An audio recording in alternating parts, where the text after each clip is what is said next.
পরবর্তী আজকে প্রতি বিপ্লবীরা ঢাকার রূপে বাংলাদেশের জনগণের জানমাল লুট করা শুরু করে 5 তারিখের পর এক সপ্তাহ ধরে অসময় হঠাৎ করে আনসার বিদ্রোহের নামে দেশকে অকার্যকর করে দেওয়ার চেষ্টা করা হয়।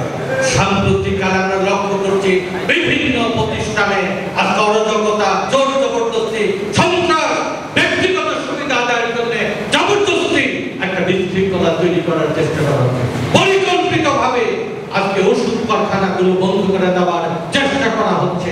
পরিকল্পিতভাবে গার্মেন্ট শ্রমিকদের মধ্যে 80% মেয়ে চাকরি করে হঠাৎ করে এক শ্রেণীর নেতা বুঝে উঠেছে যারা কোনোদিন ছিল না, তারা বলছে মেয়েদের বাদ দিয়ে পুরুষদের চাকরি দিতে হবে। এই সমস্ত বৈষম্য বিরোধী কোন ধরনের অপচেষ্টাকে আমরা বরদাস্ত করতে দেব না।